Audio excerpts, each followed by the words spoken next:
Radio Okie Talk, Radio Okie Talk, Radio Okie Talk, Radio Okie Talk, van mens te mens. TEAMrabbithole edition 43 with Rich Jarvis. Welcome to the golden page. From fundamental number patterns and ratios within ancient structures to the mystical nature of time, anatomy, and correspondences, we look into the many layers of the schematic of that howling Tao with the creator of the Facebook group. Welcome to the golden page, Rich Jarvis. Welcome. Hi guys, thanks for having me on the show. Yeah, dude. It's the 43rd, like he was saying, and that numerologically is obviously 7, which is mystery and kind of holy chakras kind of thing. That song was so kind of epic, it felt like we were walking into the Indiana Jones statue to replace it with sand kind of situation. I did dig it. Just to be clear, this is actually a track by Brian Tyler from Children of Dune, Sign of the Bene Gesserit, and I was even wondering, like, why did I chose this track as an intro? And as a cover photo, I used your wonderful, like, Egyptian style golden light fractal image you have on the Welcome to the Golden Page Facebook page. And just now, as I was listening to the track, I realized it's because I'm getting flashbacks from the Stargate intro, where they also show this huge, like, Egyptian themed, sarcophagus, or however you want to call it. And they have quite similar music, so maybe that's an interesting connection already right there. And I just said Indiana Jones' little gold statue, so clearly epic gold energy coming through. So, Rich, how you doing tonight? I'm doing pretty good. I know I had kind of screwed up the time zone stuffs. Having just gotten back from Australia, I'm still kind of acclimating, so thanks for being gracious and coming on almost last minute to you, but it was kind of in the same day zone, etc., as the one scheduled, so it could have been worse, but thanks for being flexible. I stumbled upon you a few years ago, I think. I don't know how long. I couldn't tell you exactly. I could probably figure that out, but I didn't. Double Gemini life. But I think the moon is in Gemini right now, actually, so apropos. And earlier I pulled Queen of Swords and the Ten of Cups for the daily card jam, so here we are. But anyway, I stumbled onto your shit probably back when I was eating like a tab of acid a week and starting to wake up through like Alan Watts and McKenna, and this is before TEAMrabbithole was a thing, but how it kind of came to be. And back in 2014, 15, I think, is probably when I was looking at your stuff. And ultimately, it's a combination of many things. It seems like you've been on your own little journey of hypnosis.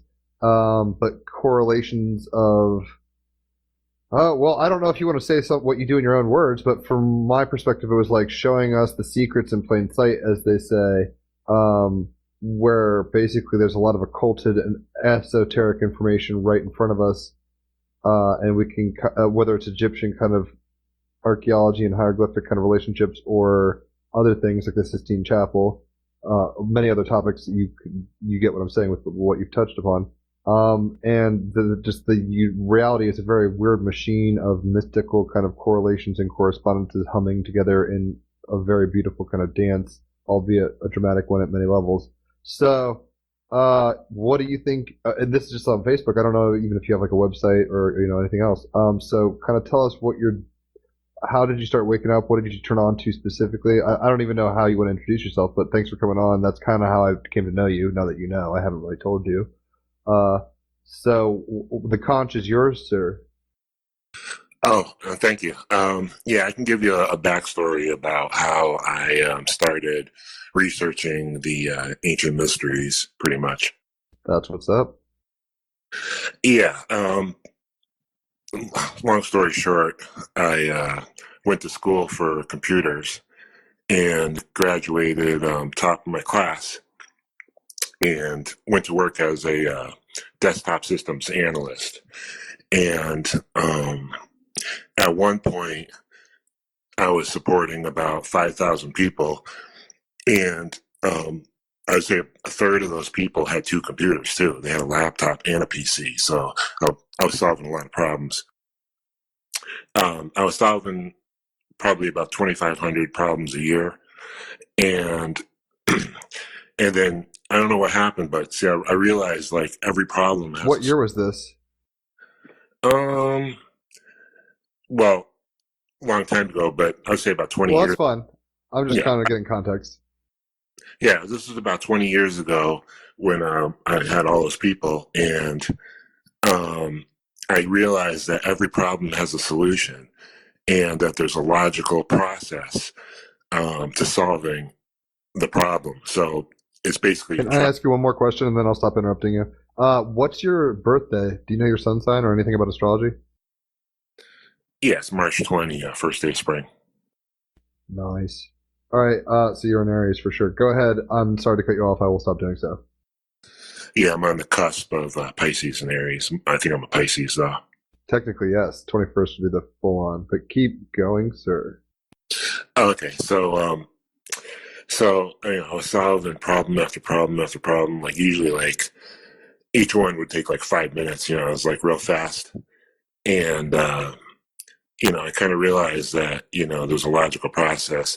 It's try this, then try this, then try this, and eventually, like down the chain, you're going to solve it. And then I don't know what happened. It's like I was sitting there one day, and I was just like looking outside, and the sun was shining, and then it just like hit me like I could solve the pyramids. And I don't know, because I knew like every problem has a solution. And so I said, well, I'm going to attempt to do that. And I pretty much have, but it took a long time. Well, plus I took like 3 or 4 years off. Well, that's a very interesting twist. I didn't realize it was so kind of not formulaic. And I got like an engineering epiphany, it seems. Is that something you want to kind of tell us a little about, or is that top secret stuff? Oh, no, I have no secrets. I don't make any money from this. I don't have a website. I'm on Facebook, Instagram, YouTube, and I just, bang out the information like as it comes in pretty much every day. Oh yeah, you're a steward of the info. I get it. That's kind of what Team Rabbit Hole is at the moment, so I get it fully. So what was kind of the download, if you don't mind my asking? And when I first started out, as basically I knew the Great Pyramid was related to the golden ratio, where the length of the slope was phi 1.618 to the half the base of 1. So when I first started, I pretty much was just playing around with the golden ratio and the spiral and the rectangle and putting it on people and animals and planets and then later on after that, I stumbled onto the star tetrahedron shape, which is your Merkaba. But back then it wasn't called the star tetrahedron. Like I don't even think it had a name. So like we can get into like the holographic stuff because this gets pretty deep. But Oh yeah, I'm all about it. yeah, so like I kind of wanted to like mostly prove what I'm trying to say with a lot of this stuff, but a lot of it is going to get like far out of the box. So I really want. You're going to go down some rabbit holes? It's all good, brother. That's why we're having you here. I mean, you don't have to tell us every like nook and cranny of your wildest fantasies necessarily, because it will have that Piscean kind of. You could probably go down some rabbit holes for sure. But the point being, I've found what you've been doing fascinating. So I'm following kind of with the math. I don't know how schematic you want to get. I'm good at visualizing numbers, kind of, but I'm not amazing at math. I don't know how viewers will be. But keep going with whatever you're doing as comfortable as you want to be. Obviously. Oh yeah. So basically, I want the point I'm trying to make is I want people to like. I hope people can like put some faith into what I'm saying before I get into like the the more obscure concepts. But basically, there was a time period, whether it was 5,000 years ago, 15,000, whenever, the entire population of the planet pretty much followed the sun. They went east. So picture yourself right now looking at the sun and following it. You're gonna end up like stuck at the ocean eventually. It's gonna take a long time. So what happens is that they follow it as far as they can. They get stuck at the water's edge, and then their mind starts racing about what they're gonna do. How are they gonna get to the sun? What if I go north? Can I go farther east?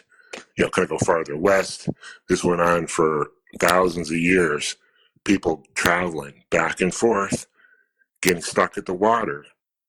And eventually settling in like the best locations to build structures based on the light to contemplate what the sun is, where's it going, what's it doing.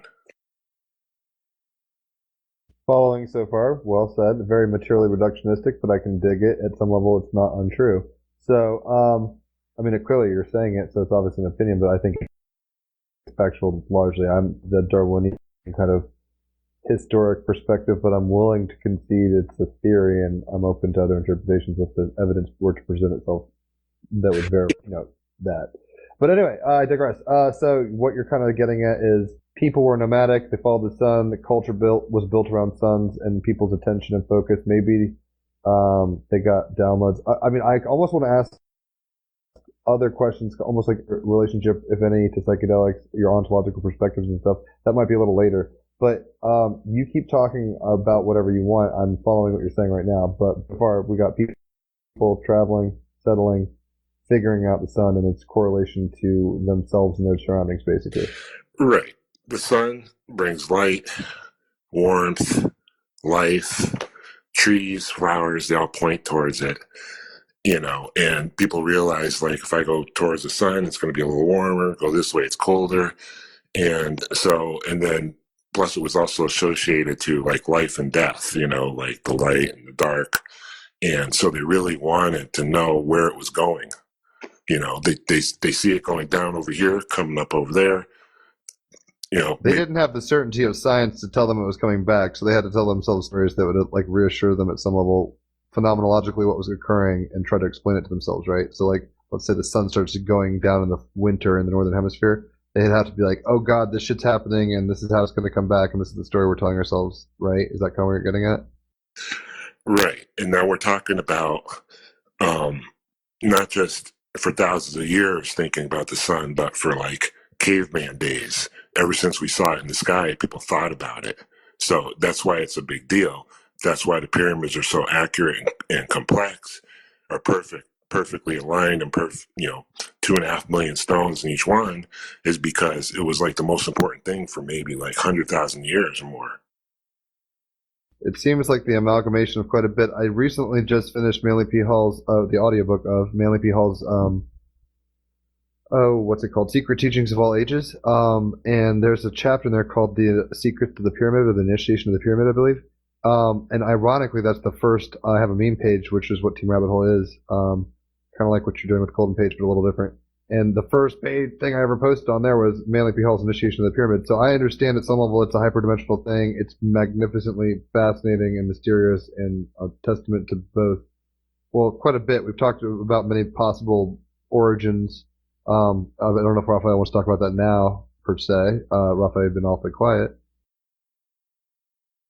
Well, I just sense there's more coming, so Rich, kindly continue. I got hours and hours if you wanted, but oh yeah, we do. We'll have you on multiple times. Clearly, so my bad. Keep going. People are doing the sun stuffs. Right now, I'm not just saying it. I can prove it because the Great Pyramid is on the longest east-west strip of land on the planet. Stonehenge is in the center of the longest east-west strip of land in England, and like the Mexico pyramids, they're on the longest east-west land in that area, but we're not noticing it because a lot of it is like scattered islands, like off to the right. So like once you include like anywhere people can travel, then you'll see that they're right on that line. The Teotihuacan pyramid, or whatever it's called, like is like a peninsula. And if you look at the peninsula, the longest east-west land on that, it's right in the center. So you think these are essentially beacons of migration over many, many millennia for, a lot of our, what comes to mind is Rupert Sheldrake's, I forget the word he was using. I think it begins with an M, I think. But basically, systems that influence other systems. So these were strategic in the sense that they were all often used highways, I guess, of civilization for a long time, and then these things kind of build up their energy there. Yeah, think about it. If we were wondering about the sun for thousands of years, and we eventually figure out that we can only go so far, we're going to find like the longest east-west lines, and we're going to build on that line. That's what all the ancient sites are. But the Great Pyramid is different because not only is it on the longest east-west line, it's also on the longest north-south line. So it's almost like they located that line, and then they found the longest north-south of that, and then built on that, where the two cross. That's fascinating. Morphogenetic fields and morphogenetic resonances is what I was thinking of a minute ago, but that's neither here nor there. So, I don't know if we want to go off really quickly into tangents of the similarities between, South American pyramids and these, or if you want to keep talking about Egypt for a little while. Raphael, I know I keep interrupting and you probably hate this, so maybe I'll just shut the fuck up. But, keep going. Well, I was thinking maybe I could just run through this little speech and then later. Oh, yeah. Also, the conch is full of yours now. Yeah, because I might pepper it with questions, but it's you. Yeah, I know you've seen a lot of my posts, and I'm sure you want to talk about a lot of them. I have over 1,000. So. There's a few specifically that pop out in my mind, and then there's some I probably wouldn't remember, but that you would have in your mind freshly or whatever. So, we can talk about aspects of reality at any level you choose. Okay, well, so basically, the pyramids in Egypt are directly facing their winter solstice noon sun. So the south face of the pyramids directly face the winter solstice noon sun. And and Stonehenge faces their summer solstice sunrise. And so Stonehenge and the pyramids are the exact same system. They're just doing two different methods. One's doing summer sunrise, when the sun's highest in the sky, and the pyramids are aimed at winter sun, which is when it's lowest in the sky. Stonehenge and the pyramids both use the same exact shapes, same rectangle sizes, ratios. You know what I mean? So when I first started looking into the Great Pyramid and stuff, the sarcophagus is the only thing inside the pyramid. And a long time ago, maybe 20 years ago, I read on the internet that there's really nothing special about the sarcophagus. So when I eventually did take a look at it, I noticed that rectangle shape that you see in the front, diagonal corner to corner, was almost matching our tilt of the Earth's axis, 23.4 degrees. And the side of the king's box inside the pyramid is 1 by diagonal phi, pretty close.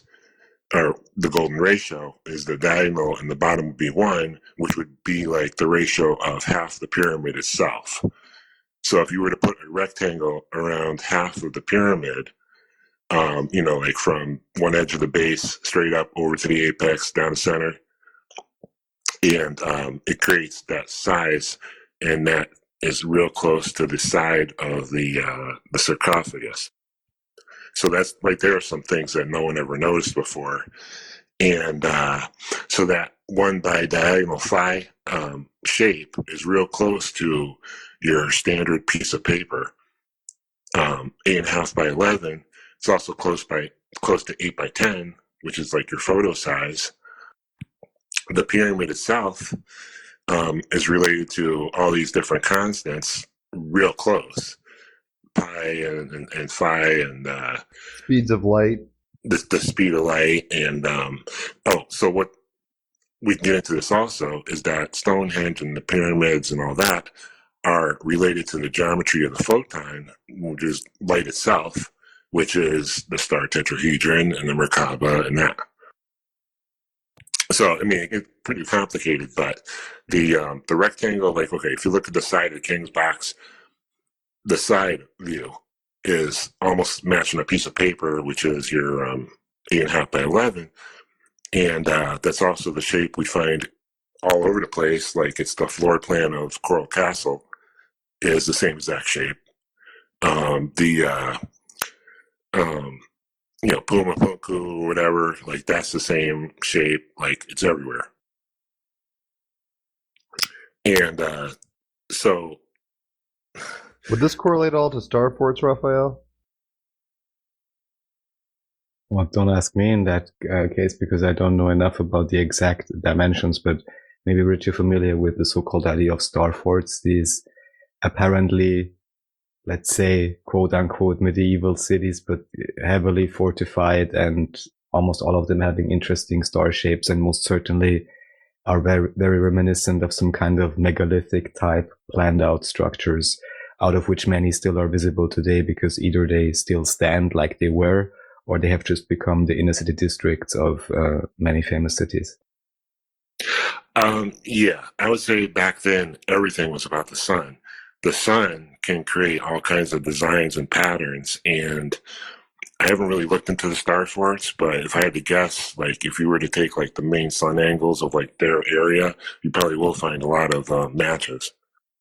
So when you say sun angles, something that comes to mind is one post I've seen you do a graphic, like an infographic kind of thing, of I guess the sunset on the ocean and the green flash, and there was a statue kind of correlating this. It's that kind of occulted stuff, because I guess that would be like the sun on the Nile would be equivalent, right?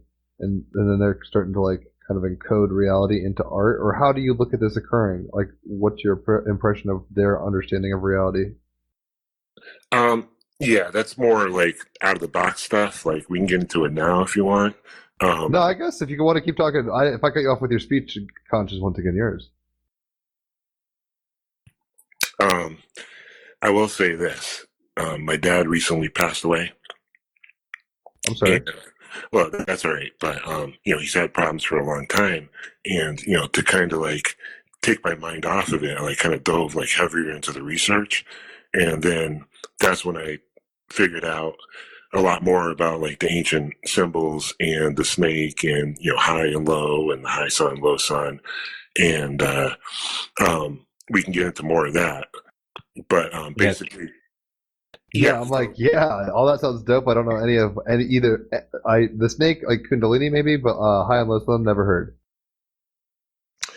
Yeah, the Eye of Ra has a bird on the left side and the snake on the right side. So if you're facing the sun and you're north of the equator, which is Egypt and where we are, when you're facing straight east, the high summer sun will rise slightly to the left of east, and the low summer sun and the low winter sun will rise slightly to the right of east. And on the Eye of Ra, you have the bird with the high upper Egypt crown on the left side, and the snake with the lower crown on the right side. So you have symbols for high and low, and you're also facing the sun. You have the high sun coming up on the left and the low on the right.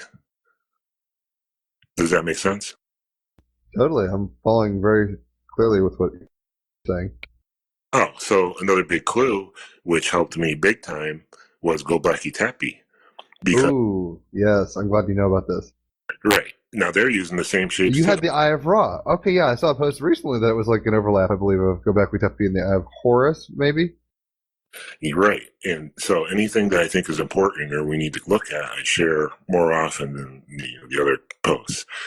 So like with Gobekli Tepe, it's real close to Egypt, real close to that longest east-west line. And it's all the same thing. It's their attempt to build on that line. And I believe it's much older. It's like 13,000 BC, I believe. Right. And so when you're looking at the Gobekli Tepe complex and you're facing, east towards the sun, the pillars with mostly birds are on the left, and the pillars with mostly snakes are on the right, matching the Eye of Ra. Okay. So it seems to be an archetype that's been at least inherited and translated pretty it hasn't shifted a whole lot over millennia. And it's crazy. Just as a fun aside, and maybe to correlate it with our previous show with Alan Green about synchronicity in media, the very first thing that came to my video game infiltrated mind, of course, was Command and Conquer. You have two factions. One is represented by a golden eagle. The other one, in this case, actually is represented by a Scorpio. So I believe this may be a slightly different one, but there is a third sigil, I believe, either in that series or in Dune, which then also is a snake. So definitely that is very, very cool symbolism that is being played upon in media a lot. what may be interesting and what may be a question in association, because very quickly, whether through a Christian lens or other interpretations, one sees this as like a polarity game or forces fighting each other. However, the way you seem to present it sounds a lot more neutral. How would you kind of interpret that idea? Yeah, I'm not really sure what the question is you're trying to. I mean, maybe I could break it down. It doesn't have to be spiritual necessarily, but I mean, it sounds like you. If I'm not, well, Raphael, do you want to say your question differently? It sounds like you're asking, like you ask. I won't say it for you.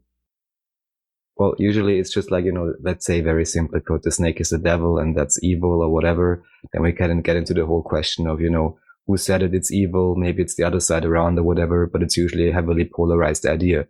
But the way you present it is just like it's one image, in this case, the eye of Ra. And that's just, it's one image. It's two sides of one thing. And there doesn't seem to be as much as evaluation with it, just as with, for example, as I understand the myth with Ra and Set, and they're fighting and so on.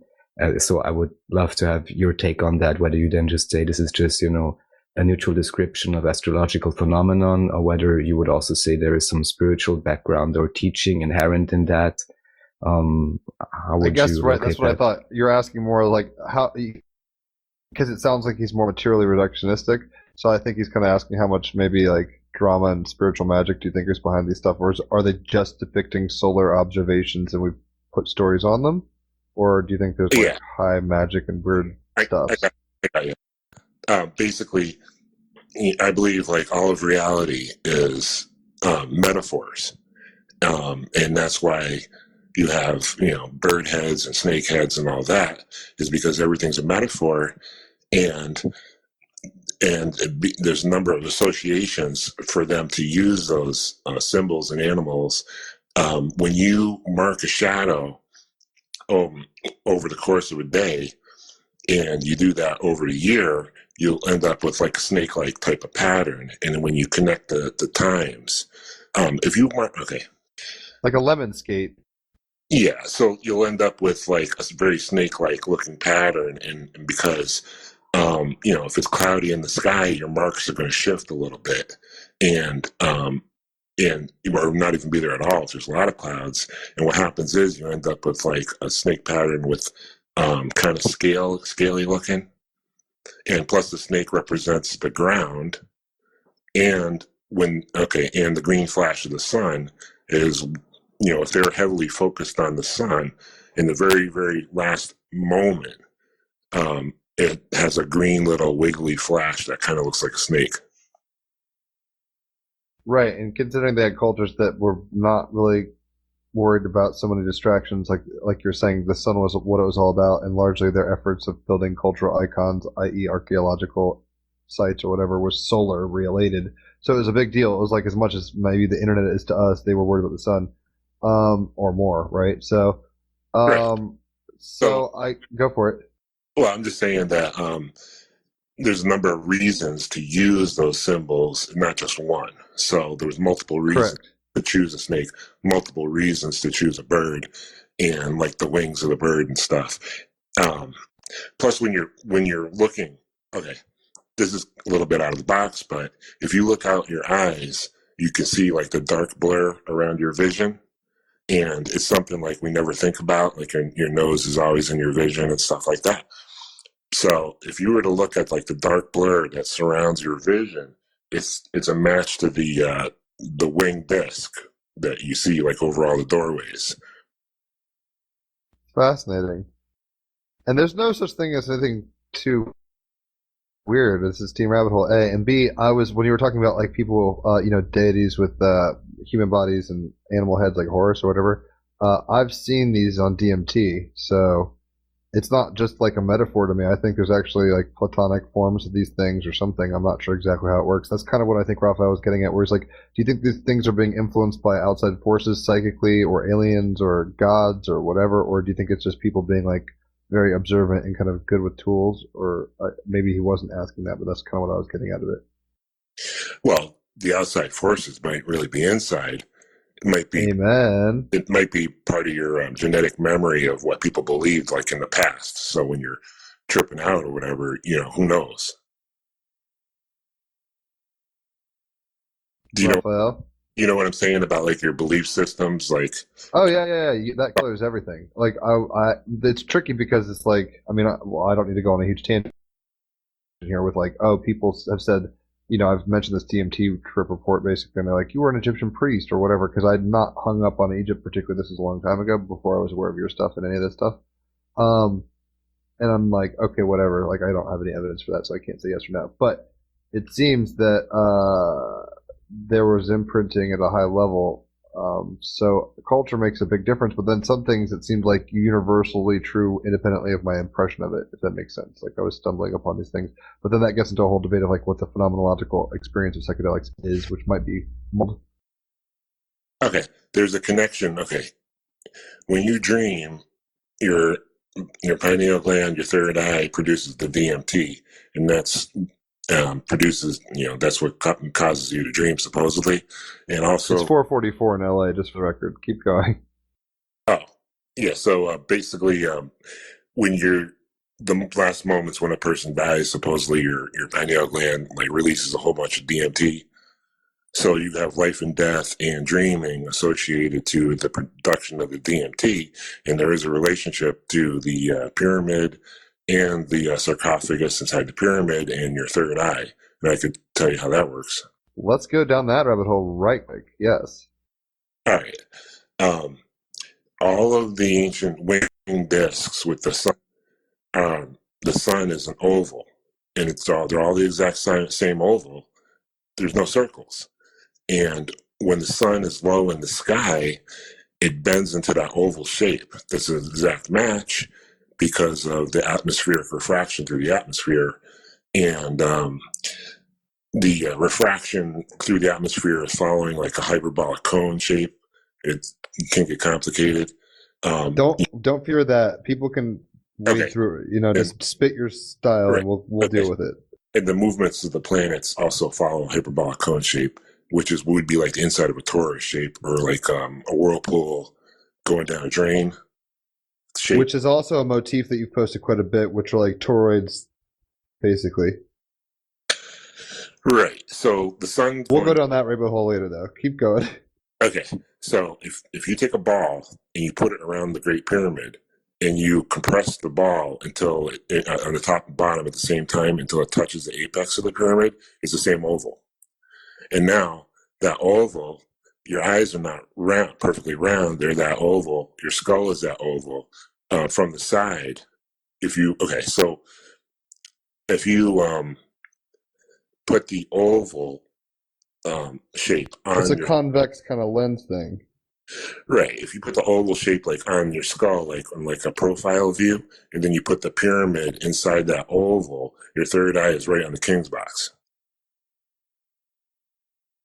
Right. I've seen some fascinating images, probably from you and others, of how the pyramid correlates with the skull, the third eye, all the chambers and things go up certain chutes and with our, various angles. It seems holographically dense and anatomically accurate that the pyramid is encoding quite a bit of human anatomy as well as astronomical anatomy in Gaia. Right, and the pyramid is related to the golden ratio, so of course it's going to connect to everything in some way. Wait, I didn't want to get you off track. What was up with the dreams and stuff in the pyramid and third eye? Basically, that's what I'm trying to say is that the sun on the horizon of the specific size oval matches like a pyramid ball that's compressed. And if you were to put that like in like a skull in profile, the king's box is right on the third eye. Which is a beautiful resonance. How does that correlate with the other aspect? I have like thousands of things, so like I'm trying to like rack my brain, like trying to remember all of this. You're cool, dude. Take a deep breath. You can calm. If you need to take a piss break at any point, let us know or anything like that. It's all chill. But I'm grateful that you're kind of helping point the direction in terms of, ancient peoples turning on to very fascinating correlations. Maybe you're not sure or don't have a strong opinion on the origins of that knowledge. Like whether, the Bible has things like the Book of Enoch, where it's talking about fallen angels and knowledge before its time. But then there's other things, like Freemasons talking about basically Atlantis and Egypt coming from a higher culture before. So anyway, I'm rambling, but the point is just be comfortable, and if you have to bounce to do anything, let us know. But you're doing great. Well, yeah, I know what you're saying, but stories are passed down generation after generation after generation. You know what I mean? So, it's not like the Anunnaki are making slaves for gold. Like once you know that it's all about the sun, you can see like it's all metaphors. Which is a very materially reductionistic lens, which I don't disagree with necessarily. But okay, could you tell us a little about, before we get off the topic, and I want to go down that rabbit hole you just mentioned, about the pyramid and dreams. But then I also want to hear about what you're talking about, how you think it's a misinterpretation of gold and Anunnaki slavery. What would you think it would be? As far as the pyramid with dreams, and I don't really have much on it. It's just basically your third eye is in the darkest area of your skull because of the way light's bouncing around, and the king's box is probably in the darkest area. I mean, it's towards the sun's side, so I mean, and there's some relationship there. Word. Now, I don't know if Raphael wants to add anything, but would you mind mentioning what you thought about maybe the original origins of the gold versus not gold slavery stuffs? That's Zachariah Sitchin, and I think he was just not transcribing, not translating the symbols right, because when you see the gods standing there with those hats and the wings and the pine cone and the bag, it's all metaphors for the sun. And here's the big thing I discovered is that when you look out at the horizon, and let's say you wanted to try to figure out what to do, you would look at another person and you would see where the horizon is on their body. And it's just above like a person's elbows. And it's pretty much, so when you see them holding the pine cone, they're holding it at the level of the horizon, like you would see the horizon visually there. And they're pointing toward. Interesting. Yeah, I can see what you mean.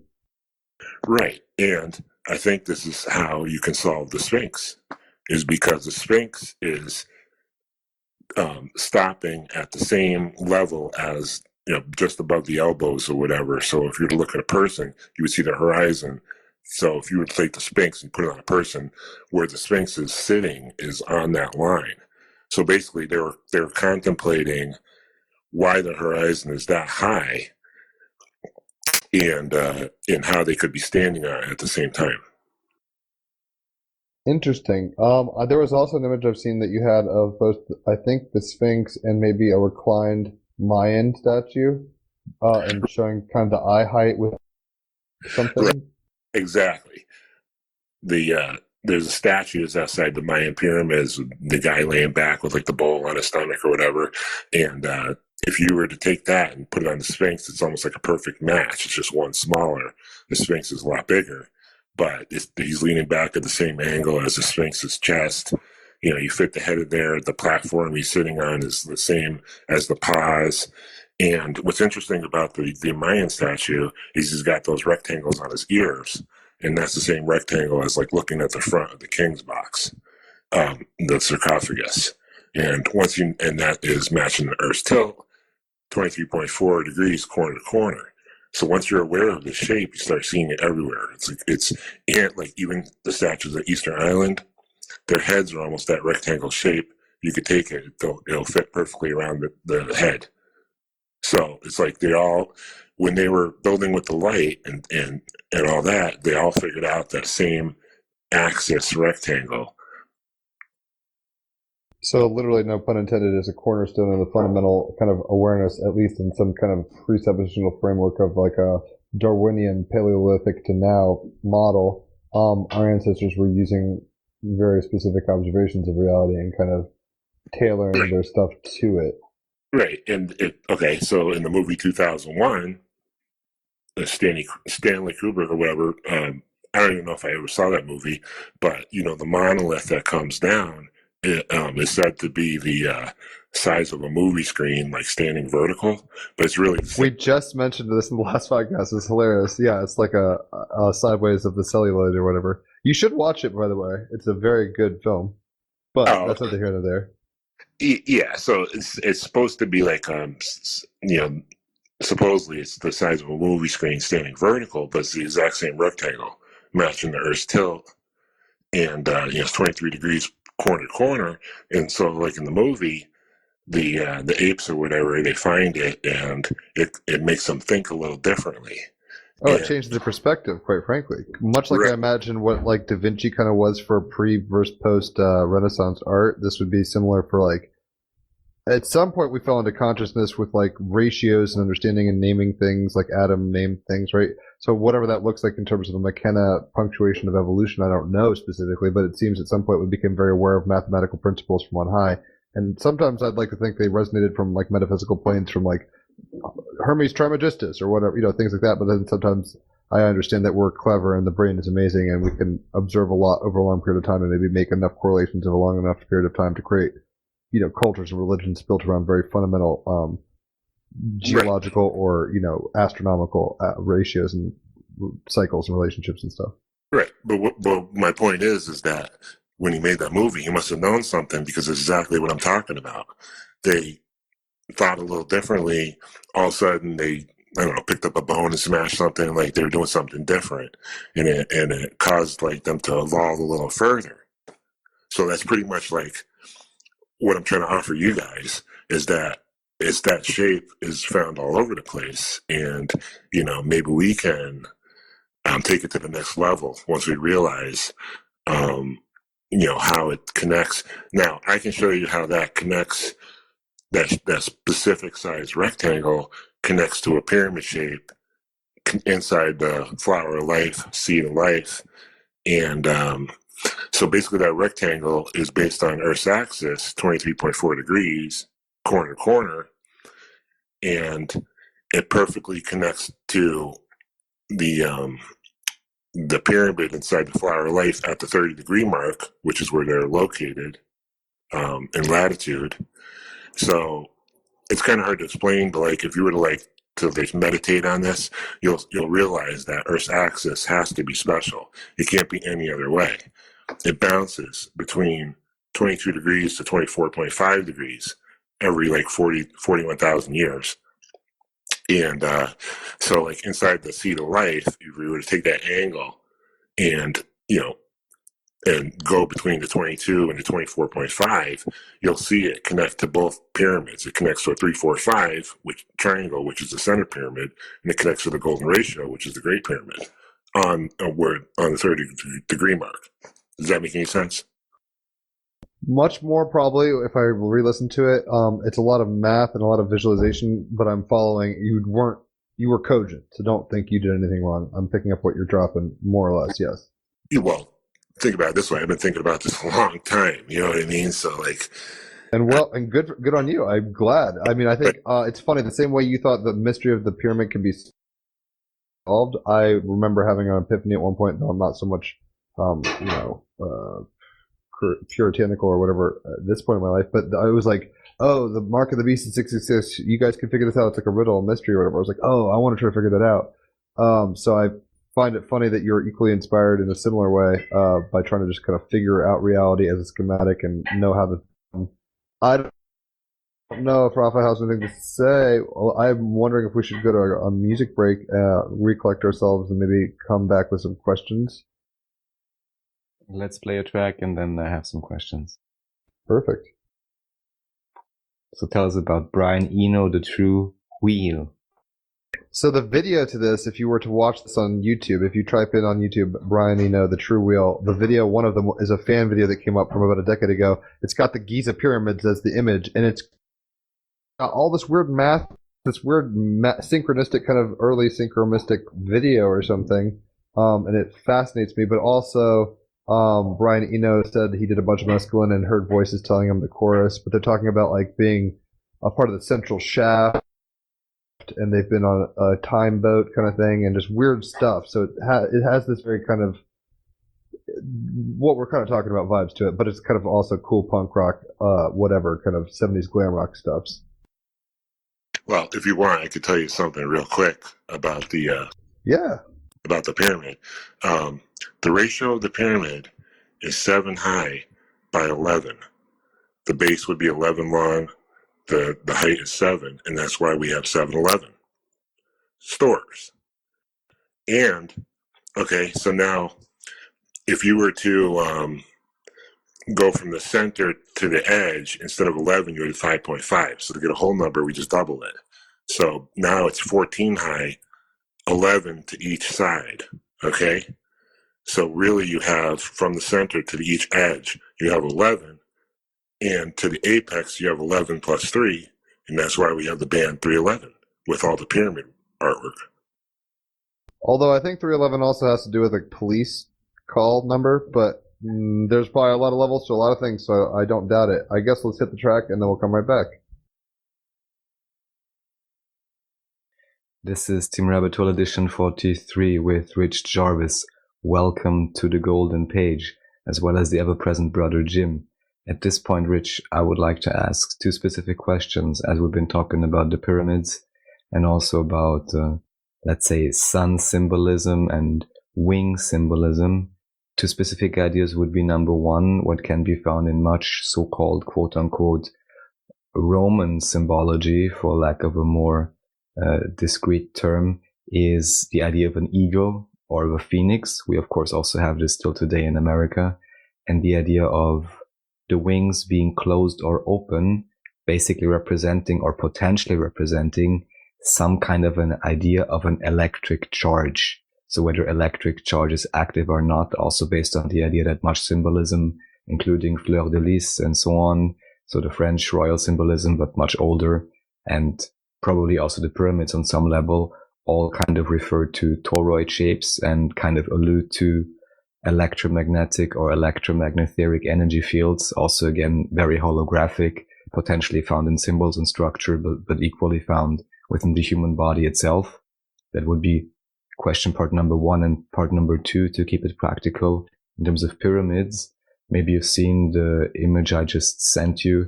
There is one individual once again now attempting to construct what is called the Bouchard space-time antenna. This is like channeled material of how to build certain pyramidal shapes interlocked in, I believe, a 33-degree angle to a certain specification, which may allow kind of an open source approach that we can again start to learn how to construct different devices that can in some way harness or amplify unseen energies, let's just put it like this, which are very much infinite, and which we can also start again channeling into this reality in terms of free energy, whether this then is just, a feel-good energy field and not a potentially discordant Wi-Fi signal or something, or whether this could actually then even be real, let's say, free energy we can use for electricity or, just for plant growth, so many other applications, some of which had already been explored. Anything you would like to say about these ideas? Yeah, now you're talking about along the lines of the Giza power plant theory. And so the theory is that it's using some type of wireless power, some kind of Tesla technology. But my whole take on that is when you're building with angles of light and you're using the golden ratio and shapes like that in the most stable way, somehow these people in the past, they recreated the geometry of the photon. Now, if you look up a photon, the image of a photon, I think it's a computer-generated image that they were able to capture.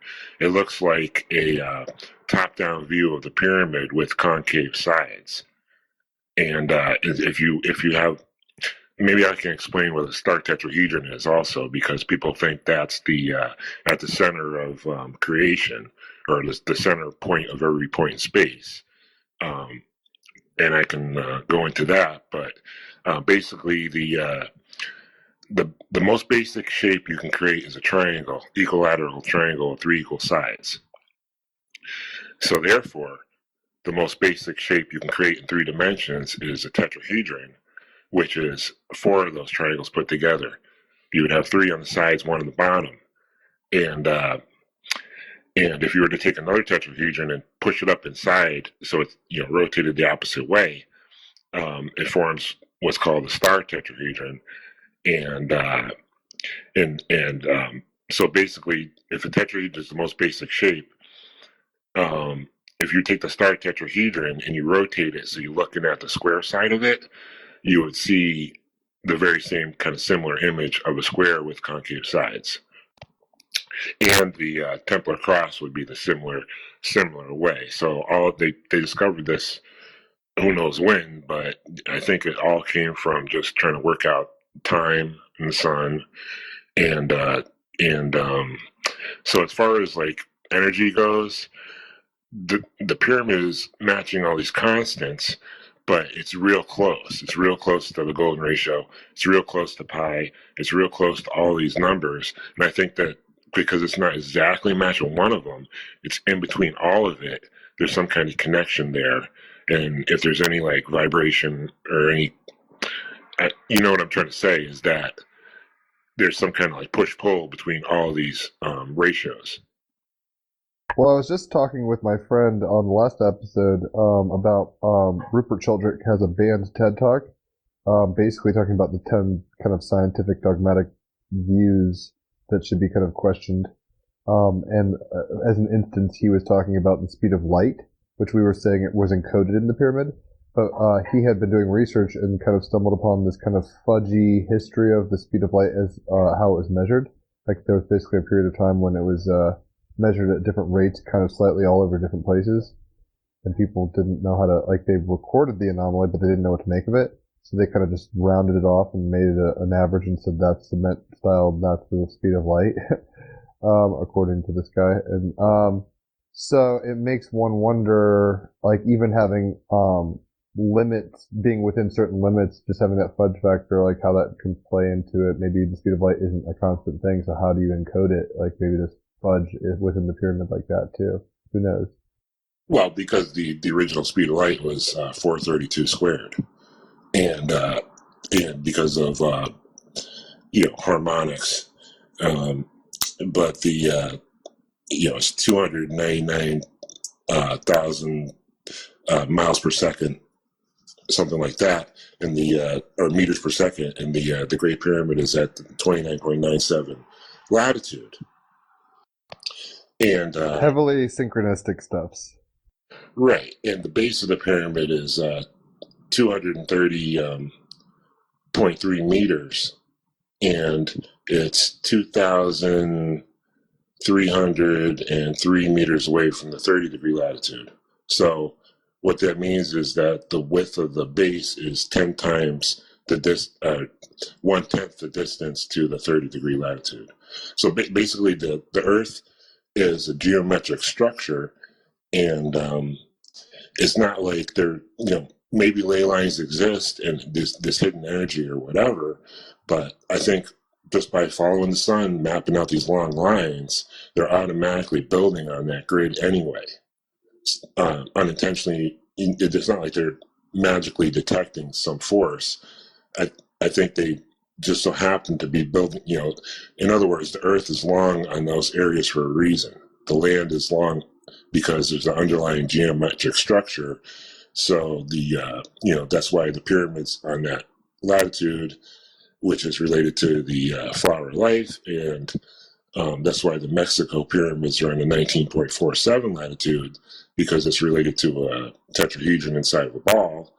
And so I was thinking, like, if we got time, we could dive into like some of the holographic stuff about how that, how the planets connect together, and there's a bunch of stuff we could talk about. I mean, I could talk about how the galaxy forms a torus, how the planets connect together through like the geometry. I can talk about even the flat Earth, round Earth debate, and like my answer for that too. So it's up to you. I'm all for it. What I would like to say is that even if we leave out the question of how they came to construct it in that way, whether the conclusions you have drawn so far would then also in some way, shape or form indicate that the Earth is a quote unquote artificial structure, or for lack of a better term, intelligently designed, if you could derive that from the indications that you have. And then of course kindly go into, of course also the whole flat and round perspective and so on, because that's of course also very interesting that even this idea has at least opened up, that people are able to ask questions about it. Yeah, sure. Like I said, the most basic shape's a triangle, most basic 3D shape is a tetrahedron. Now, if you put a star tetrahedron into the Earth, inside the Earth, now, if you were to look at a star tetrahedron, it's got 8 points on the outside, and there's points on the inside, or nodes they're called. And if you were to put it in the Earth, the inside nodes hold the core. And if you put a star tetrahedron inside the middle section of the larger one, the inside nodes of that one hold the inner core. And this relates to the ratios of your eye and the sun and the moon. And so basically the universe is using the flower of life, the star tetrahedron, whether you want to call it ether or whatever. It's just, they're like the geometry to build off of. Well, everything needs a template, so it seems geometry and math is the language from which everything stems at some level in some paradigm. Although, paradoxically, or I guess juxtaposed against this kind of statement, I want to say for the record, I don't think anything is just anything. So I kind of gather that you're probably not thinking there's a whole lot of magic or woo behind Egypt. I think there probably is at some levels, but I couldn't stand behind it very firmly, obviously, so I don't. But I have an inclination it's way more magical and weird than we think. And it's funny to me, and I'm not like trying to be combative or anything, I'm just kind of saying, it's funny how we all see the same thing a little differently. You know, the elephant is the trunk flag, etc. Because some people see the pyramid and necessarily as kind of just, you know, a monument to the testament of human achievement. And then I think others look at it as a maybe in some spectral sense towards further and further non-human help, all the way to things being like psychically manifest by Thoth or whatever, Ra or whatever happened according to some. What it is, let's say you're following the sun for thousands and thousands of years, and you finally build a structure in the best location. You're not just going to give up. You're going to do different things. You're going to build, you know, different structures, trying to get connected. So, what are your thoughts on the piezoelectric kind of phenomena that's underneath the Giza pyramid? It's kind of unique that I would think that not to say that it debunks your theory, I don't think it does. I agree mostly that people are doing this kind of traversing largely, and to some degree they're nomads, and they did some stuff, they found some. And just to briefly mention, even here, even along the lines of the theory that as the Chandler Ra law of one would say that they basically manifested the pyramid to the great surprise of the Egyptian population, which is also kind of funny. Right. But even if we take that route and would accept that, there still would be the idea that basically all other pyramids would be man-built, man-made, and then still could be, you know, derivatives very much along the lines of what you mentioned. It would just, you know, we would just use a different origin story as to where the information came from initially. But the results still, even along that timeline, are, at least for the most part, very much man-made. And we don't need to get into the intricacies of why one pyramid may not be man-made or whatever. But what's certainly interesting, just as Jim is asking, what your whole perspective would be on the whole, let's say, electrical phenomenon surrounding many of these places. Oh, right. So the piezoelectric charge, whatever he's talking about, if you were to go on the longest east-west line and then the longest north-west line of the whole entire planet, that point is going to be special. So, you know, it's not like it's kind of hard to explain, but they knew that that was the sweet spot. And in my mind, the pyramids had to have been built after Gobekli Tepe, because the people who built Gobekli Tepe would have found the pyramids as they were going back and forth, and they would have realized that that was a better location and a better way to build. And I think that's why it was intentionally buried, is because it was unstable. It's like dominoes. If one fell, it would hit another, or who knows why. You know, it was dangerous. They probably had a better way to do it, a better area.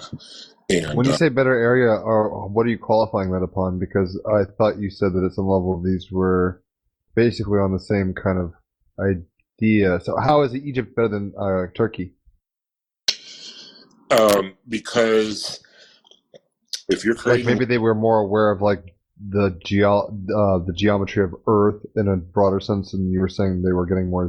Go ahead. I didn't mean to cut you off. Actually, I'm overly thinking. Sorry. okay, I'm going to try to explain this easy. The sarcophagus is that special rectangle shape. If you add a square to that, that's the size of the pillar at Gobekli Tepe. And they put a horizontal rectangle on top of that. The horizontal rectangle on the top is their winter solstice sun angle, noon sun angle. And then if you were to take the angle from the very bottom of the pillar to the very top of the pillar, opposite corner, that's their summer solstice sun angle. So they're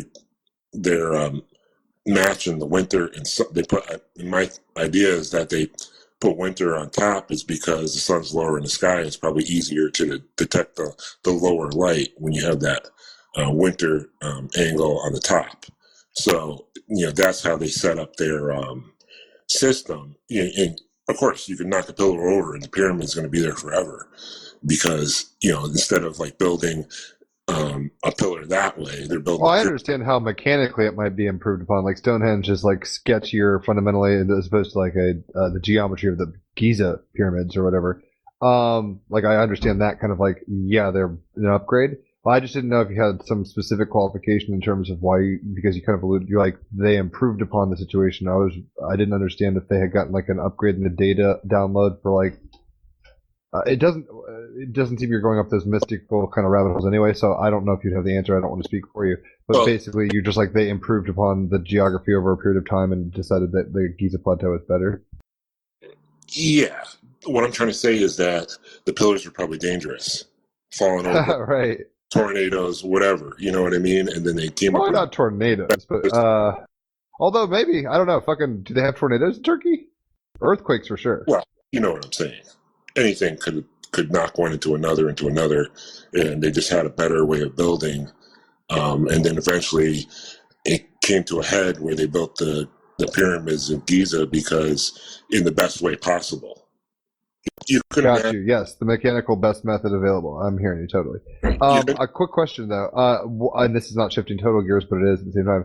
What you had made a post about the Sistine Chapel and a video about that, I think. Do you want to kind of talk about that at all?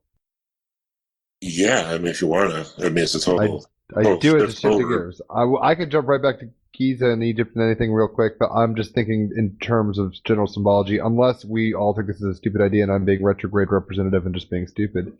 But that came to mind just now. I was like, you had made a post, and I don't know how much content was yours versus a video. I think you made a video with your voice, I believe, right? Yeah, I did. All right. I've not been there. I've been to Rome, and ironically, I was just basically drinking and wandering around for a week. I was in Italy for 2 weeks in 2017, but I sat in St. Peter's Square, and my crown chakra was lit. And it's like if there's alien tech or some spiritual situation I'm supposed to be aware of near there, like that was going off. Like I was getting a radar ping for sure. But Raphael, should we talk about other things like Sistine Chapel, or did you have Egyptian stuff? We want to stay on this. What are your thoughts? Well, which decides? Nothing decides. I just wanted to hear Rich decides. I think you which. You keep wanting to know about it, so I might as well go into. Cool. We've all seen the image. It's called like the creation of Adam, I think, where you see God flying in the sky. I think it's the books of Genesis or something weird. Yeah, touching fingers with Adam, and yeah, creation, yeah. Yeah, and everybody says that Michelangelo really painted a brain. Correct. It's a vivisection and with the third eye being the God finger coming out, but it's a cross section of the human brain where all the angelic kind of cluster is. It corresponds. Also, that's a Western tradition kind of version. We've talked about before on here. There's an image of Ganesh, where if you were to cross the brain from a certain angle and have a cross section of it, you would have the similar situation where it's like the brain with the trunk is like Ganesh. Right. Keep going though. Okay, so then, we've known about this for a while. And so when I took a look at the Sistine Chapel, I kind of realized that the entire ceiling was a person. The entire ceiling is a person's body. And it tells you right on the painting in the very bottom, like left corner of the Sistine Chapel, you'll see like people like coming up with like some kind of plan, and you'll see a guy laying down, and he's pointing at a doorway, and you'll see someone standing in the doorway, and then there's a guy next to him, and he's pointing like with both hands at that scene, and he's looking up at the whole ceiling, and he's telling you that the frame of the whole ceiling is a person standing in the doorway. And if you were Interesting. Artistic kind of occultism. right, and if you were to put the human proportion inside that frame, you'll see like all the symbolism on the right side matching. The where his feet, directly across from his feet, is a person with like 1 foot on a block. Where across from his knees is someone with like gold on their knee, and they're showing you the knee. The anatomy's there. Across from the heart, you kind of like throwing me off here, but I'm trying to remember. Oh, you're totally cool. If that's all you could remember, that's plenty. We didn't have to talk heavily about it, just in passing at least. Yeah, so across from the heart is a shape that looks just like a heart. Across from the face is the only person on that side, like facing forward. And so basically so when you look at the... So it's like the geometry got artistically represented at some level.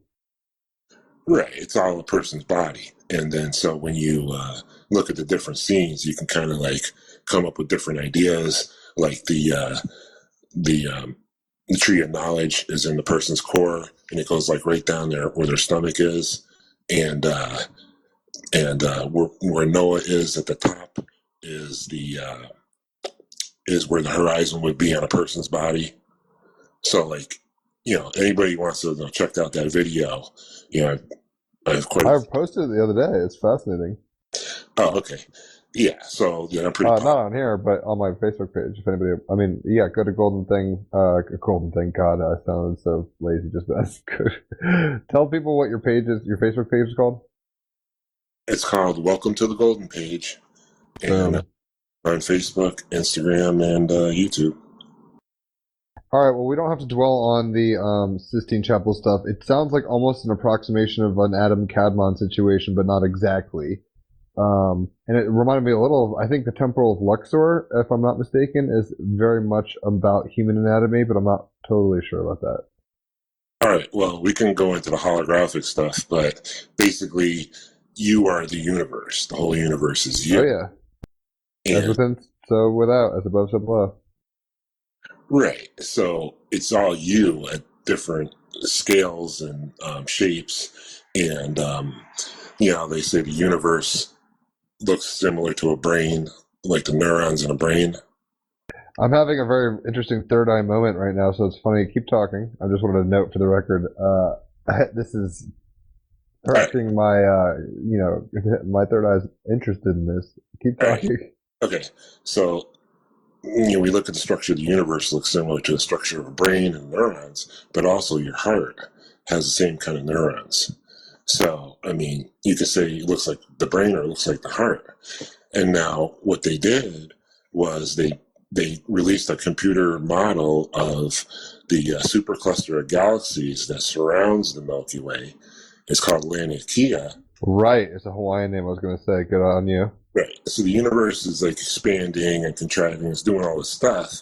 So what they did was they eliminated the expansion in a certain way to see like the actual form of where the galaxies are flowing, and it makes a certain shape. And it's very heart-like. Right. And that shape is like almost exactly matches the shape of your heart when you look at it from the side. Like so, medically, I've seen an image of it. It looks like a scan of the heart. It's crazy. Right. So from the side view, so that's why. So I really think that the universe like gives us information, but it gives it to us in a way where we got to like dig a little deeper to actually see what's going on. Like it doesn't just tell us right away. So like the side view of the heart matches the image that they released of Laniakea. If they took an image on the other side, we would have seen something different. So I was able to find a 3D model of Laniakea, which is, something like 500,000 galaxies and Milky Way's in the center. And when you rotate that 3D model, it also matches the shape of a heart, like viewed from the front. It's just they didn't release that image. So like the supercluster that's surrounding the Milky Way right now is like pretty much like a heart shape. It's pretty out there. It's funny. I mean, I forget the guy's name, so I can't think of it right now, but there's the person who had been doing this kind of holographic Gnostic stuff for a while, where it's just like, look, I mean, we'll say things like as above, so below, as within, so without, but it has like implications, and what we're talking about now is the implications of that. So it's interesting, and there's going to be a few ratios that are consistent, like you're saying, Fibonacci or phi, or all these kind of, there's going to be a few models that are continual. It's funny because I'd had an epiphany, part of my gnosis and waking up in 2003 during my senior high school year involved reading 2001: A Space Odyssey, the book. And at one point I was kind of like, this is, I mean, just a tidbit. We don't have to talk much about this because I don't know if you're theistic at all or not. But I was having kind of like this weird moment where I was like, oh, the monolith is the simplest like structure and like black and white, or if you could pick black, it would be like show kind of negation and opposite to anything like naturally occurring. So it's kind of like, you know, a natural yin yang and showing value basically as minimally as possible. That's basically the most small bit of information you can show in reality, and having all these like epiphanies about this stuff.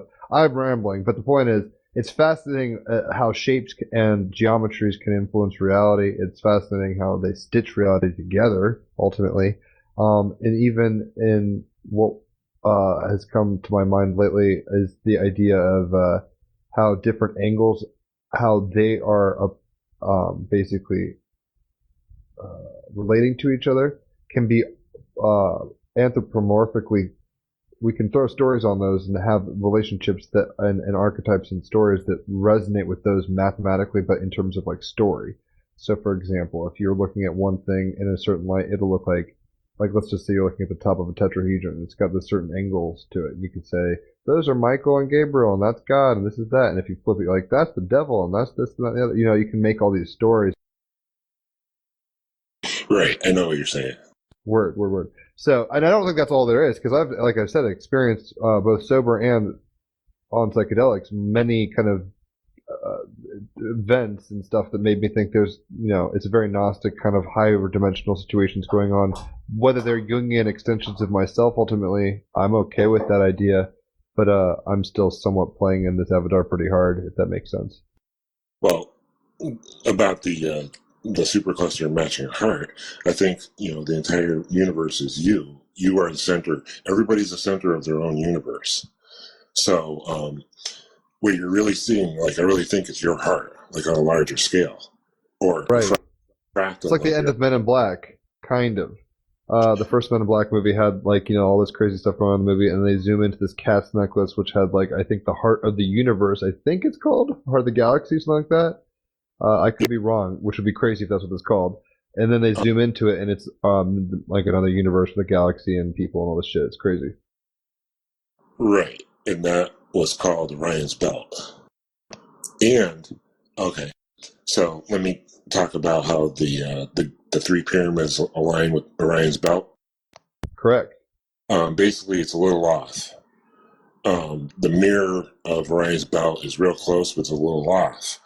People think like maybe a Cygnus constellation. That's a little off too. So what I found, okay, the layout of Giza, where the pyramids are, all connect to like the same golden rectangle, different ways. So you can like they're golden, the rectangles like shuffled together will connect the three pyramids. Now, what I found is the best match is because your body is made out of golden ratios. If you look at your hand and your four fingers, the three spaces between your four fingers are like almost exact match. Say that last part again. If you look at your hand and you look at your four fingers and you look at like the top of your palm and you see like the three spaces between your four fingers and you see that pattern, that's like almost a perfect match to the three pyramids. The ratios of the height of the fingers, you're saying? No. Just look at your hand. No. And like, okay, I'm looking at it now, yeah, sorry. Yeah, look at the spaces between your fingers. You see the three spaces? Yes. Yeah. If you were to put the three pyramids over that, they'll fit perfectly. Oh, as opposed to maybe Orion's Belt, they're going to fit more in this ratio. Right. Interesting. So you think it's pointing to what necessarily? Well, and what's interesting too is that's where the light shines through your hand, and we just talked about how everything's relating to the geometry of light and the photon. Right. So in a weird way, if you were just to have some kind of imaginational persons in the plateau of Giza in Tepe time or whatever, raise their hand and they look up and they, like I can do right now, I would see something and maybe you could build structures off that relationship. That's an interesting perspective. Yeah, that's possible, or they just built it naturally by working with the light, and it just happened to work out that way. I don't know if I believe in coincidences ever, but definitely not ones of that kind of degree. I mean, if one, it seems like I've seen things like the Pyramid Code and things like that. I think a long time ago. I don't recall it freshly, but it's like it's a very highly tuned kind of archaeological device, and I don't even know if we even are able to appreciate it all. It's kind of it seems like well, there's two layers to it. I think on the one hand, what we can find in the Great Pyramid particularly is like it's encoding quite a bit, and we have to be smart enough to even have the system to be able to observe reality and able to observe the encodings and make the correlations. That's like the monolith, essentially, in 2001, where in order to get to the moon, you had to have a technology, right? And that's the monkeys that touched the monolith originally had the ancestors that went to the moon, touched the monolith, later they go to Jupiter, et cetera, et cetera. It's this kind of chain. Anyway, so it might have that kind of aspect to it, but then at the same time, it seems,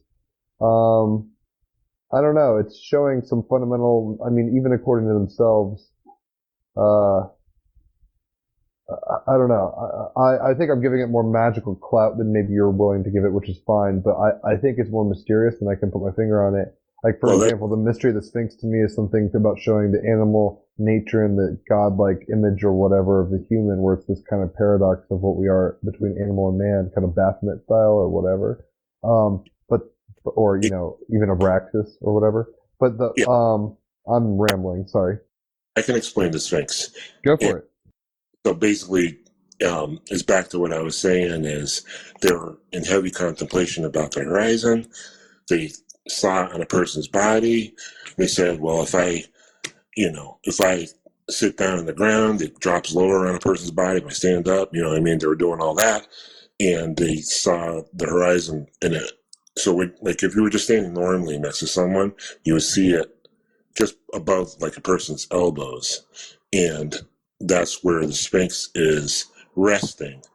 Now, when you look out to the horizon, like, let's say you didn't know about, like, the vanishing point or perspective or anything like that. When you look out to the horizon, it's not a straight line. Like, when we draw perspective, we're always drawing straight lines. The Earth is round, right? It's not a straight line. Earth is curving down, light is bending up, and when you factor in those two things, it makes a S-shaped curve in our vision that we are not noticing when we look straight out, because we're looking at it from the back.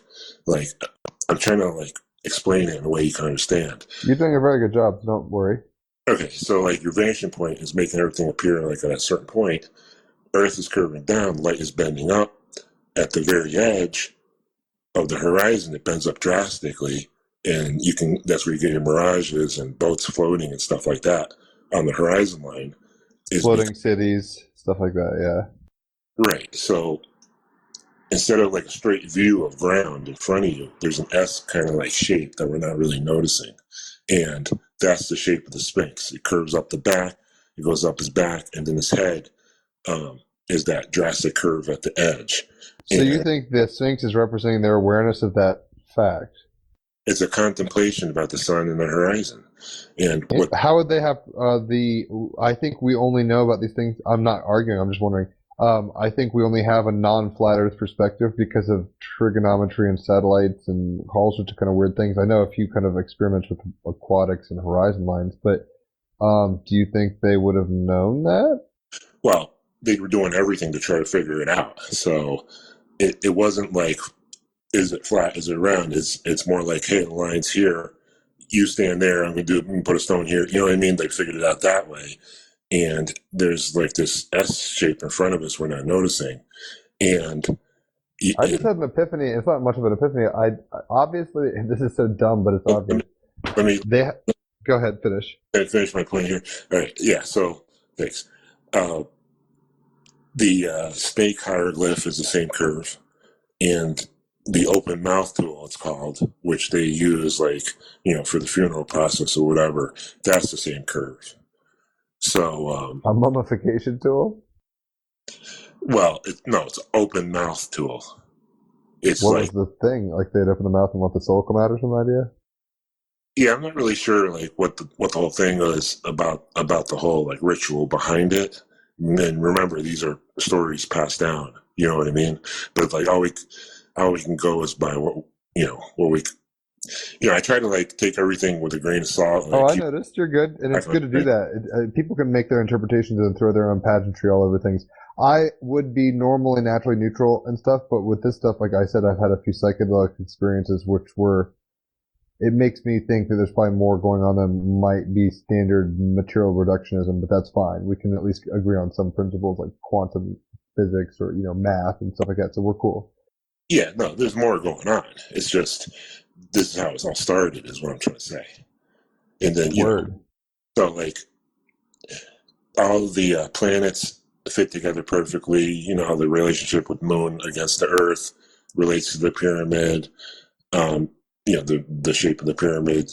And so I can go into real quick about that.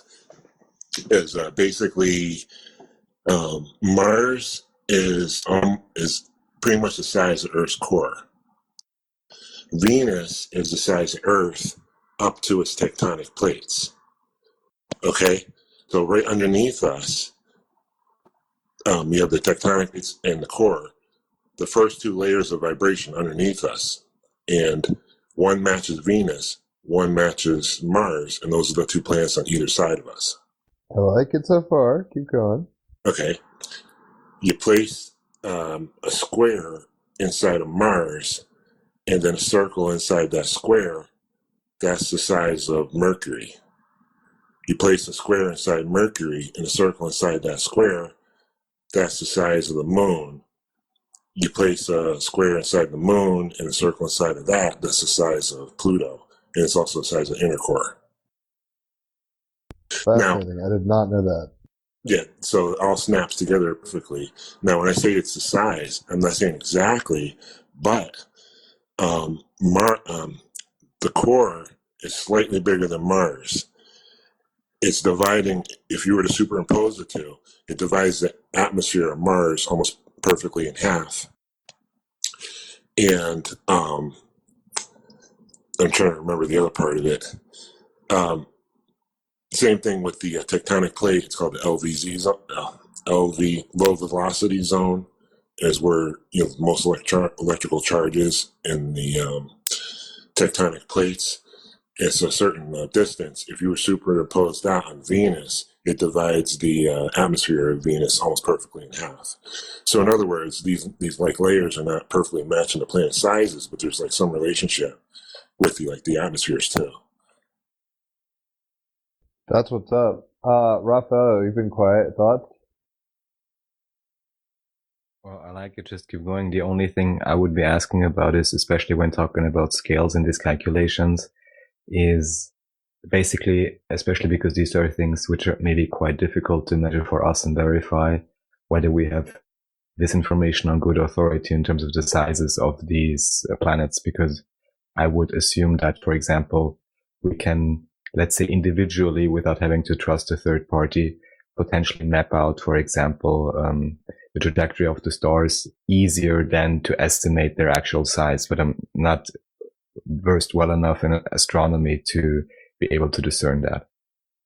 Well, I'm just going by, Wikipedia and then, the numbers. But then even that, no matter where the information is coming from, is very interesting. Also relating back to our last conversation. So yeah, definitely great finds, and potentially you also already alluded to the idea that even just the trajectories of all of these planets are quite special unto themselves, again and again show this holographic principle, if I understand. But again, with a slight slant or wobble, just like the Earth may be wobbling, and just like also these pyramid ratios maybe just ever so slightly off as well. And this may have its own reason or sense behind it. Right. They're perfectly imperfect. Thus is life. So how much time do you think we have left? One infinite moment in creation. I would say certainly if there's anything that you think is missing so far or is important to give a complete picture or a good foundational layout, kindly go ahead. Well, I mean, I thought this was for 2 hours, so I mean, I can. Oh, it's as long as we want it to be. That's usually about how long we got in my mind, and that's how long most people can kind of deal with the idea of talking, right? Okay, well, I was thinking I can either talk about like the torus shape in the planets, or I could talk about like the flat Earth stuff. So it's up to you. Well, ideally, both of those ideas combined. Okay, well, I'll talk about the torus now that we're on the subject. We think the sun is the center of the solar system. Back a long time ago, it was the Earth, right? But both options are true. And Geo and heliocentric kind of views. Go on. right. So it's our freedom to choose, right? And why do we have to just choose one over the other? Why can't they both be true, depending on like our frame of reference? So, like, almost like an optical illusion. It's either an old woman or a young woman, and if it depends on how you put your focus. So you can focus on solar cults or lunar cults. They both have their truth, kind of thing. Right. So the whole key is with a geocentric system, in one night, I can see the galaxy go from one side of the sky to the other. In a geocentric system, which basically just means keep the Earth stationary in space and figure out everything else, the movement of everything else. And when you do that, the galaxy swings around us every 24 hours and it forms a torus shape. And I have a couple videos about that too. So it's making this perfect torus shape around us, like it's the same, it's what like Foster Gamble and Nassim Harriman, these people, researchers have been looking for. It's just, they're stuck on that sun-centered system. The sun is moving around the galaxy. You know what I mean? So like, I'm going to try to explain this. In a geocentric system, when the galaxy is swinging around us, every 24 hours, the planets are also doing a little bit of a different dance. They're forming like flower petal patterns around us. So when Correct. For example, like Venus over the course of a year is making a pentagram. Correct. So in the sun-centered system, we end up with elliptical orbits that are pretty boring.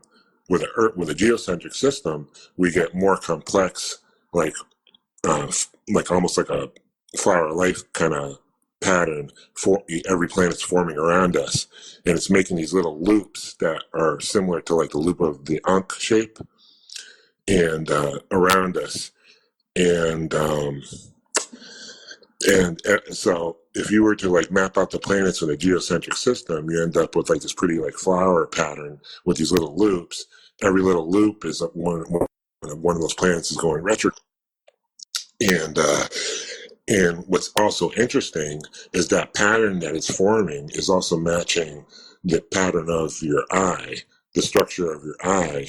If you were to take a cross section of your eye, the rods and cones, and superimpose the two patterns are almost exactly the same, like the color spectrum and all that too. So those little loops in the rods and cones are all like very similar in color. You'd have Mercury, and then so you get like red, and then green, and then blue, and then the asteroid belt would be more like a grayish white. Very interesting indeed. So that's a perspective, and really,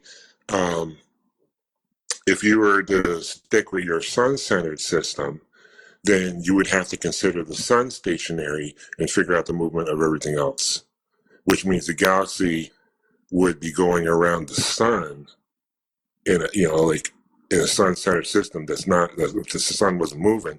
The Earth rotates every 24 hours. The sun rotates every 27.3 days.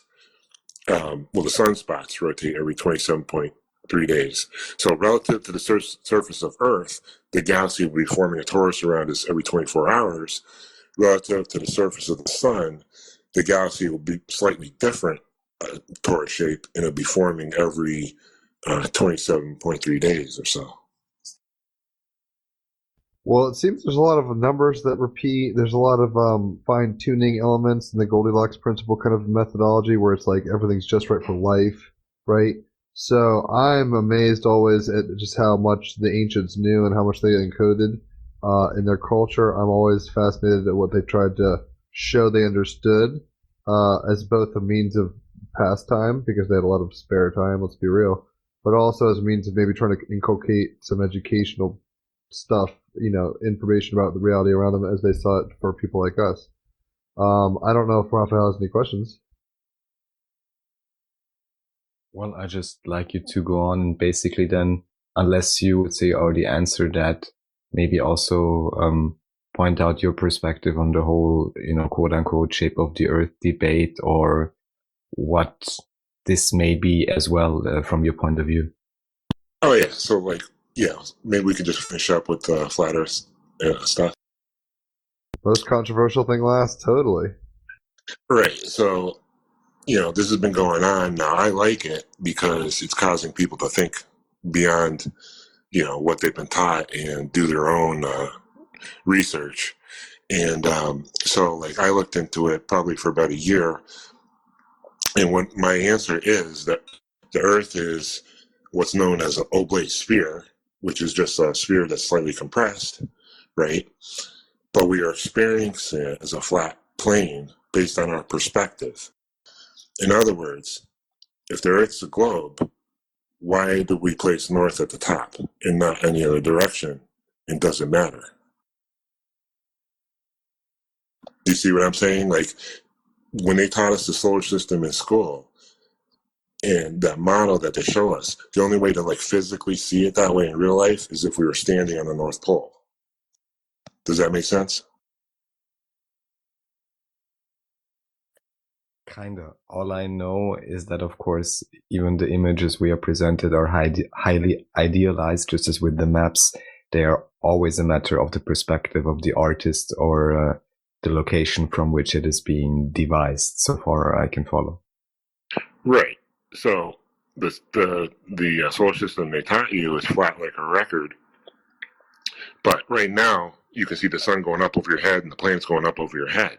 So is it laying flat or is it standing up?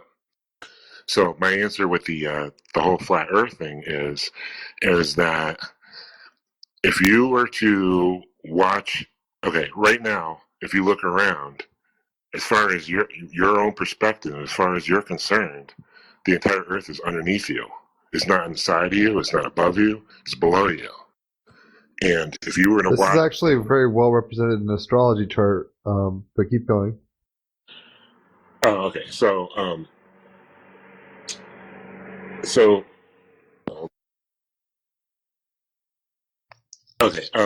so what I'm trying to say is that if you were to, so right now, from your own perspective, the entire Earth is below you. If you were to watch a person walking on a ball, just like, like a circus or whatever, a person walking on a ball is moving on a straight line. They're walking on a curved surface and moving in a straight line, right? It reminds me of a Sonic the Hedgehog level. Yeah, I know what you're saying now. Yeah, exactly. Exactly. So, if that's true, that you can walk on a surface and move in a straight line, then why can't you just take that ball and swap it with the Earth and just have it as a giant ball, or and the same effect would be happening if you were always from your perspective, you were always on the very top of the planet with the entire Earth underneath you, and that's as far as the box stuff, right? But from that, if you were able to just choose that perspective and see yourself as always on the very top, it would be just like a person walking on a ball, and a person walking on a ball moves in a straight line. So, it's kind of confusing. What I'm trying to say is that it is possible to move flat on a curved surface, depending on your frame of reference. Am I making any sense? Well, enough so I can get the gist. I'm trying to imagine what you're saying and also collect all the other views and opinions I've heard about this, but I'm not firm enough to give a proper feedback. But on a basic level, I can get the picture of what you're conveying. Right. So what I'm trying to say is that the whole reason we have this flat Earth, round Earth problem is that simply that fact is that there's all these alternate perspectives. Just like I said with the Earth and Sun, we're choosing one, we're missing all that other information. The same thing with the Earth. People say it's just a globe, but you know they're not thinking, well, why are we viewing it in this direction? You know, there's all these other questions. If you were just to just change your perspective, you start to see things a little differently, and that's how we can like solve a lot of these different things, is because there's almost like an opposite or equal perspective to everything, and then once we are able to see it both ways simultaneously, then we're able to collect more information and then make some breakthroughs. So that is very clear. It's the both and simultaneity perspective that I can most concur here. Like that is I totally agree and hear that. Where it's not A or B, it's it's not wave or particle, it's wave and particle kind of stuff. So it's a matter of being able to hold these things in tension and hold them in spectrum and kind of that way, like what you're saying. It's 5:55 here. I don't know if there's anything else you wanted to talk about pertinently right now, or if you wanted to kind of call it right now. I don't know how you're feeling, guys. Yeah, it's up to you. I mean, like I said, we can do another show sometime. It's just, I don't want to give you too much. Oh, you're cool. I think I've hit my limit maybe for the day, but this isn't your fault. I also had a 2+ hour podcast before you, so I did that to myself. But I also, math immediately makes me very drained. I got a 5, or not a 5, in 5th grade rather, so elementary school. I got an F on a report card in math, which is like really hard to do. So math's never been my strong suit, but, it's still fascinating stuff, and I can see and appreciate the beauty of what you're aware of. So it's not like alien to you completely. But I want to thank you for coming on. Raphael might have something to say. Well, also, thank you so much for coming on and sharing all these interesting tidbits. As always, I would say for anyone who truly wants to understand, they have to look up, at least some of the terms, get some more perspective, watch quite a few videos.